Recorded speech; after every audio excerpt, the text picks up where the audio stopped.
সুমতির একটা মস্ত দোষ ছিল, তেজ। দেখিতে শুনিতে ভালোই মেয়েটা, কাজে কর্মেও কম পটু নয়। দরকার হইলে মুখ বুজিয়া উদয়াস্ত খাটিয়া যাইতে পারে। স্নেহ মমতা করার ক্ষমতাটাও সাধারণ বাঙালি মেয়ের চেয়ে তার কোনো অংশে কম নয়। খারাপ কেবল তার অস্বাভাবিক তেজটা। কারো এতটুকু অন্যায় সে সহিতে পারে না। তুচ্ছ অপরাধ মার্জনা করে অপরাধীকে অপরাধের তুলনায় 3 গুণ শাস্তি দিয়া কারো কাছে মাথা নিচু করিতে তার মাথা কাটা যায়। হুকুম দেবার অধিকার যার আছে তার কথা সবই সে শোনে, যতক্ষণ কথাগুলি হুকুম না হয়। যত জোর হুকুম তত বড় অবাধ্য সুমতি। সবচেয়ে বিপদের কথা, কোনো বিষয় কারো বাড়াবাড়ি সুমতি সহ্য করিতে পারে না, গায়ে পড়িয়া তেজ দেখায়। বাঙালি ঘরের বউ, তার গায়ে পড়িয়া তেজ দেখানোর মানে গুরুজনকে অপমান করা, সমবয়সীদের সঙ্গে ঝগড়া করা, আর ছোটদের মারিয়া গাল দিয়া ভূত ছাড়াইয়া দেওয়া। দুঃখের বিষয়, সংসারে বাড়াবাড়ি করার বাড়াবাড়িটাই স্বাভাবিক। এমন মানুষ কে আছে যে জীবনে অনেক বিষয় বঞ্চিত হয় না? অনেক বিষয় বঞ্চিত হওয়াটা, কয়েকটা বিষয়ের বাড়াবাড়ি দিয়ে পরিপূরণ করার চেষ্টা না করাটা রীতিমতো সাধনা সাপেক্ষ। সংসারের লোক সাধনার ধার ধারে বা ইচ্ছা করিলেই ধারিতে পারে, এরকম একটা ধারণা সাধু মহাত্মারা পোষণ করেন বটে, কিন্তু কথাটা সত্য নয়। সুমতির তাই পদে পদে বিপদ। বিবাহের আগে গুরুজনদের মান না রাখিয়া, সমবয়সীদের সঙ্গে ঝগড়া করিয়া আর ছোটদের বকিয়া মারিয়া ক্রমাগত হাঙ্গামার সৃষ্টি করা যদি বা চলে, বিবাহের পর শ্বশুরবাড়িতে এসব চলিবে কেন? প্রথম বছর 2 সুমতি প্রাণপণে তেজটা দমন করিয়া রাখিয়াছিল। 2-একবার সকলকে বিরক্ত ক্রুদ্ধ করার বেশি ভয়ানক কিছু করে নাই। অবস্থা বিপাকের কৃত্রিম সংযম আর প্রকৃতিগত স্বাভাবিক তেজের লড়াইয়ে সংযমটা ক্ষয় পাইতে পাইতে নিঃশেষ হইয়া আসায় এখন সে পড়িয়াছে মুশকিলে। শাশুড়িকে একদিন বেলুনি নিয়া মাড়িতে উঠাইয়া ছাড়িয়াছে। প্রথমবার বলিয়া শাশুড়ি মাড়িতে উঠিয়াই ক্ষান্ত হইয়াছেন, একেবারে মারিয়া বসেন নাই। কিন্তু কতকাল না মারিয়া থাকিতে পারিবেন? একে মেয়ে মানুষ, তাই শাশুড়ি, ধৈর্যের সীমা তার স্বভাবতই সংকীর্ণ। এতখানি তেজ সুমতি কোথা হইতে পাইল বলা কঠিন। তার বাবা সদানন্দ অতি নিরীহ গোবেচারী মানুষ। কখন মানুষকে চটাইয়া বসেন এই ভয়ে সর্বদা শশব্যস্ত। মা চিররুগ্ন, রোগে ভুগিয়া ভুগিয়া মেজাজটা তার বিগড়াইয়া গিয়াছে বটে।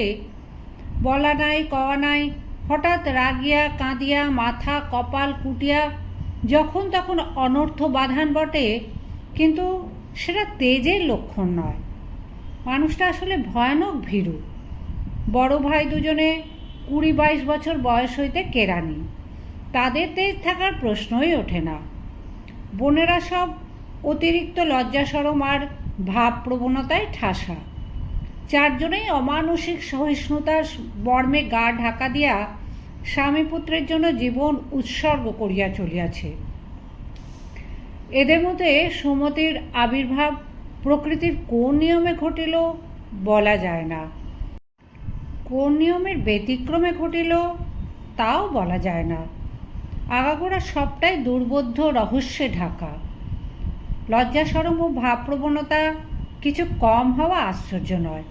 প্রকৃতিতে কিছু অসহিষ্ণুতার আমদানিও বোধগম্য ব্যাপার, কিন্তু স্বামী পুত্রের জন্য জীবন উৎসর্গ করার মধ্যে এতখানি তেজ বজায় রাখা যেমন খাপছাড়া, তেমনই অবিশ্বাস্য।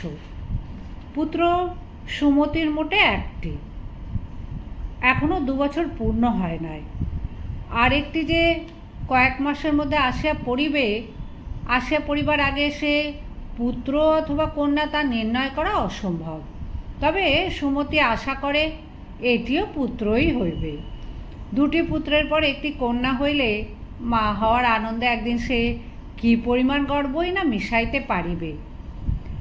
এসব ভবিষ্যতের কথা। আপাতত প্রথমটির মতো দ্বিতীয়টিকেও বাপের বাড়িতে গিয়া ভূমিষ্ঠ করার স্বাদটা সুমতির অত্যন্ত প্রবল হইয়া ওঠায় একটা ভারী গোলমালের সৃষ্টি হইল। শাশুড়ি ঘাড় নাড়িয়া বলিলেন, না, বাপের বাড়ি যেতে হবে না। এই না সেদিন এলে বাপের বাড়ি থেকে। সুমতি যুক্তি দিয়া বলিল, সে তো গিয়েছিলাম ছোটদার বিয়েতে, তাও তো 7টা দিনও থাকতে পেলাম না। মেজাজটা শাশুড়ির ভালো ছিল না। সকালে খোকাকে দুধ খাওয়ানোর সময় খোকা ভয়ানক চিৎকার জুড়িয়া দেওয়ায় শাশুড়ি বিশেষ কোনো অসন্তোষ বা বিরক্তিবোধ না করিয়াও নিছক শাশুড়ির তো খাটানোর জন্যই একবার বলিয়াছিলেন, না কাঁদিয়া দুধটুকু পর্যন্ত খাওয়াতে পারো না বাছা। আগে হইলে সুমতি চুপ করিয়া থাকিত। আজকাল সংযম ক্ষয় হইয়া আসায় মুখ তুলিয়া বলিয়া বসিয়াছিল, দুধ খাওয়ার সময় ছেলেপুলে একটু কাঁদে। কাঁদে না তোমার মাথা, বড় তো মুখ হয়েছে তোমার বৌমা আজকাল। মুখ হওয়া হয়ে কি? যা বলেছি মিথ্যে তো বলিনি। আমি মিথ্যে বলেছি? আমি মিথ্যে বলি? তুমি আমায় মিথ্যেবাদী বললে? রাগে শাশুড়ির কণ্ঠ ক্ষণকালের জন্য রুদ্ধ হইয়া গিয়াছিল, আরও জোরালো আওয়াজ বাহির হইবার জন্য। কিন্তু সুমতির অপূর্ব দৃষ্ট মুখভঙ্গি, তীব্র দৃষ্টি আর চালচলন দেখিয়া আওয়াজটা আর বাহির হইতে পারে নাই। ছেলেকে দুধ খাওয়ানো বন্ধ করিয়া সুমতি ধীর স্থির শান্তভাবে উঠিয়া দাঁড়াইয়াছিল। ছেলেকে শান্ত করিয়া শাশুড়ির দিকে বাড়াইয়া দিয়া বলিয়াছিল, আপনাকে মিথ্যেবাদী বলিনি, বলেছি দুধ খাওয়ার সময় ছেলেপুলে একটু কাঁদে। কান্না থামিয়ে দিলাম, না কাঁদে খাওয়ান তো দুধ। প্রথমটা থতমত খাইয়া শাশুড়ি অবশ্য বলিয়াছিলেন, তোমার হুকুমে নাকি, এবং তারপর একটা প্রচণ্ড হইচই বাঁধাইয়া দিয়াছিলেন যে মোহনলাল সুমতিকে বকিয়া আর কিছু রাখে নাই। স্বামীর অন্যায় বকুনিতে সুমতি অভিমান করিয়া সারা দিন কিছু খায় নাই। তবু শাশুড়ির মেজাজটা খারাপ হইয়া আছে। মোহনলালের বকুনি শুনিতে শুনিতে সুমতি যদি অন্তত একবারও ফোঁস করিয়া উঠিত, শাশুড়ির হয়তো মেজাজটা এত খারাপ হইয়া থাকিত না। অকারণে শাশুড়িকে তেজ দেখাইয়া স্বামীর বকুনি বউ চুপচাপ হজম করিলে শাশুড়ির সেটা ভালো লাগে না, মেজাজ বিগড়াইয়া থাকে। ফের মুখের ওপর কথা বলছো? বললাম বাপের বাড়ি যেতে হবে না, ব্যাস ফুরিয়ে গেল, অত কথা কিসের? মোটে 7 দিনের জন্য গিয়েছিলাম।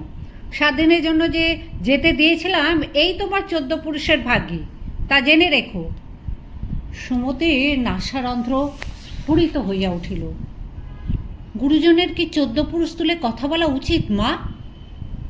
শাশুড়ির মেজাজ আরও খারাপ হইয়া গেল। গুরুজন? গুরুজন বলে কি মান্যেই করো?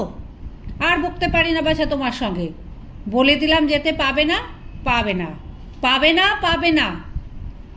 রাত্রে সুমতি পেট ভরিয়া খাইয়া ঘরে গেল। মোহনলাল আশা করিতেছিল সে একটু কাঁদিবে। গা ঘেঁষিয়া বসিয়া শাশুড়ির ছেলে মানুষিতে উত্ত্যক্ত হওয়া সত্ত্বেও ক্ষমা করার ভঙ্গিতে একটু হাসিয়া সুমতি বলিল, কি অন্যায় দেখো তোমার, এ সময় বাপের বাড়ি না গেলে চলে? আমায় নেবার জন্য বাবা চিঠি লিখেছেন, মা স্পষ্ট বলে দিলেন যেতে দেবেন না। কালকেই চিঠির জবাব লেখা হবে। সকালে মাকে তুমি একটু বুঝিয়ে বলো, কেমন? সুমতি একটু কাঁদিলে বাপের বাড়ি যাওয়ার জন্য ব্যাকুল হইয়া পায় না পড়ুক, অন্তত বুকে মুখ লুকাইয়া আত্মসমর্পণ করিলে মোহনলাল তা করিত। বুঝাইয়া বলা কেন, স্পষ্ট করিয়াই বলিত যে বাপের বাড়ি পাঠাইয়া দেওয়া হোক। সুমতির তেজ দেখিয়া সে রাগ করিয়া বলিল, আমি বলতে টলতে পারবো না। পারবে না? বেশ। বেশ মানে? তোমার যখন ইচ্ছা হবে তখনই বাপের বাড়ি যেতে দিতে হবে নাকি? সুমতি সরিয়া সোজা হইয়া বসিয়া বলিল, যখন ইচ্ছা বাপের বাড়ি আবার কবে গেলাম? সুতরাং মোহনলাল রাগ করিয়া বলিল, বাপের বাড়ি যাওয়া না যাওয়ার মালিক তুমি নাকি? যখন পাঠানো হবে যাবে, যখন পাঠানো হবে না যাবে না, অত মেজাজ দেখাচ্ছ কিসের? বাড়ির বউ না তুমি? না, বউ না হলে এমন অদৃষ্ট হয়? যেতে দেবে না? না। কেন দেবে না? আমার খুশি। এতক্ষণ সুমতির তেজটা চাপিয়া রাখিয়াছিল, আর পারিল না। নাসারন্ধ্র স্ফুরিত হইতে লাগিল। হাড়িমুচিরাও তোমাদের মতো বউয়ের ওপর খুশি খাটায় না, তাদেরও দয়া মায়া আছে। তোমরা ভদ্রলোক কি না? ঘুমন্ত খোকার পাশে আছড়াইয়া পড়িয়া চোখ বুঝিয়া সে অসমাপ্ত কথাটা শেষ করিল, অন্য কথা দিয়া, প্রতিজ্ঞা করার মতো করিয়া। আমি যাবই এবার। মোহনলাল রাগে আগুন হইয়া বলিল, মা যদি বা যেতে দেন, আমি দেব না। তোমার মতো বেয়াদব নচ্ছার মাগিকে ধরে চাপকানো উচিত। সুমতি চোখ মেলিয়া বলিল, 1 মাসের মধ্যে যদি আমি বাপের বাড়ি না যাই, যাবুক কেন? আমায় ধরে তুমি জুতিও।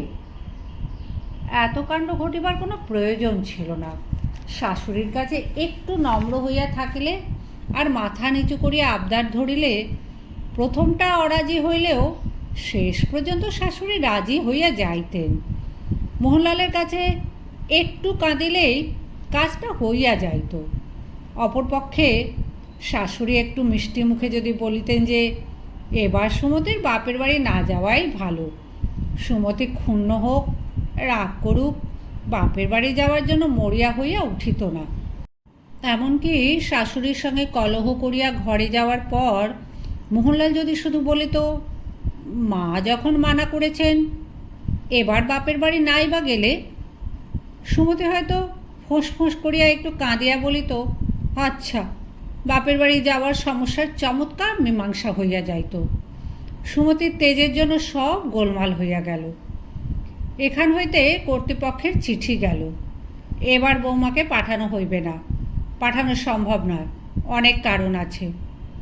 সুমতি নিজে বাবার কাছে লিখিয়া দিল, যত শীঘ্র সম্ভব কাহাকেও পাঠাইয়া যেন তাহাকে লইয়া যাওয়া হয়। সদানন্দ অনেক বুঝাইয়া মেয়ের কাছে লম্বা চিঠি লিখিলেন। কেউ যখন তাকে পাঠাইতে ইচ্ছুক নন, তাকে নেওয়ার জন্য বাড়াবাড়ি করা কি উচিত? এই চিঠির এমন একটা জবাব সুমতি লিখিয়া দিল যে ভদ্রলোক স্বয়ং 3 দিনের ছুটি নিয়া মেয়ের শ্বশুরবাড়ি আসিয়া হাজির হইলেন। বুক তখন তার ঢিপ করিতেছে, মুখ শুকাইয়া গিয়াছে। মেয়েকে নেওয়ার জন্য প্রায় সজল চোখে কত যে কাকুতি মিনতি করিলেন, অন্ত হয় না। কিন্তু সুমতির শাশুড়ি গোঁ ছাড়িলেন না। ঘাড় নাড়িয়া কেবলই বলিতে লাগিলেন, না বেয়াই না, এবার বৌমাকে পাঠাতে পারবো না। কাকুতি মিনতিতেও মন গলার বদলে শেষ পর্যন্ত শাশুড়িকে রাগিয়া উঠিবার উপক্রম করিতে দেখিয়া ভয় সদানন্দ চুপ করিয়া গেলেন। সদানন্দ নিজে আসিয়া এভাবে বলিলে অন্য অবস্থায় শাশুড়ির মন হয়তো গলিয়া যাইত। বাপের বাড়ি যাওয়া নিয়া প্রথমবার সুমতির সঙ্গে যে ঝগড়া হইয়াছিল, তাও হয়তো তিনি আর মনে রাখিতেন না। কিন্তু ইতিমধ্যে সুমতি আরও অনেকবার তেজ দেখাইয়া বসে আছে। যেমন তেমন তেজ নয়, গা পুড়িয়া জ্বালা করার মতো তেজ। সুমতি বলিল, আমি তোমার সঙ্গেই চলে যাব বাবা, আমায় নিয়ে চলো। সদানন্দ মেয়েকে বুঝাইলেন। এরকম অবস্থায় যত রকম উপায় মেয়েকে বোঝানো সম্ভব তার একটাও বাদ দিলেন না। কিন্তু এ তো বোঝার কথা নয়, কথাটা তেজের।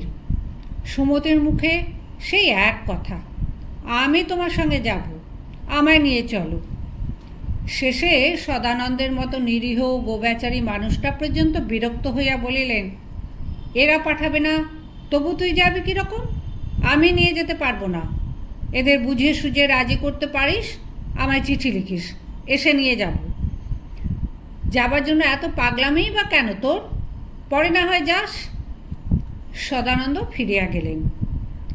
এবার নিজের তেজের আগুনে সুমতি নিজেই পুড়িতে লাগিল। শারীরিক অবস্থাটা তার এতখানি মানসিক তেজ সহ্য করিবার মতো ছিল না। এ অবস্থায় মনটা যত শান্ত আর নিস্তেজ থাকে ততই ভালো। হাত পাগুলি দেখিতে দেখিতে কাঠির মতো সরু হইয়া গেল, আলস্য কমিয়া গেল। নিজের মনে নীরবে যতটা পারে কাজে অকাজে আত্মনিয়োগ করিয়া আর যতটা পারে কোনো কাজ না করিয়া সে ছটফট করিতে লাগিল। তারপর সে 1 মাস সময়ের মধ্যে বাপের বাড়ি না যাইতে পারিলে চাবুকের বদলে স্বামীর জুতা খাইতে রাজি হইয়াছিল। সেই সময়টা প্রায় কাবার হইয়া আসায় একদিন শেষ রাতে কিছু টাকা আঁচলে বাঁধিয়া একাই বাপের বাড়ি রওনা হইয়া গেল। এ একটা মফস্বলের শহর, বাপের বাড়িটাও মফস্বলের একটা শহরেই, কিন্তু সোজাসুজি যোগ না থাকায় কলিকাতা হইয়া যাইতে একটু সময় লাগে। সুমতির আরও অনেক বেশি সময় লাগিল, কারণ কলিকাতায় পৌঁছাইয়া বাপের বাড়ি যাওয়ার বদলে তাকে যাইতে হইল মেয়েদের একটা হাসপাতালে। খবর পাইয়া সদানন্দও আসিলেন, মোহনলালও আসিল এবং মোহনলাল বিনা বাক্য ব্যয় মেয়েকে বাপের বাড়ি লইয়া যাইবার অনুমতিও সদানন্দকে দিয়া দিল। কিন্তু হাসপাতালের ডাক্তার 1 মাস তাকে বিছানা ছাড়িয়া উঠিতে দিলেন না।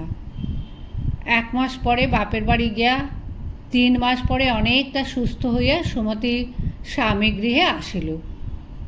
আর কোনো পরিবর্তন হোক না হোক, সুমতির একটা পরিবর্তন স্পষ্টভাবেই ধরা পড়িয়া গেল। দেখা গেল তার সবটুকু তেজ কর্পূরের মতো উবিয়া গিয়াছে। পড়ে শোনালাম মানিক বন্দ্যোপাধ্যায়ের ছোট গল্প তেজি বউ। গল্প পাঠ ভালো লাগলে চ্যানেলটি সাবস্ক্রাইব করে সঙ্গে থাকবেন। ধন্যবাদ।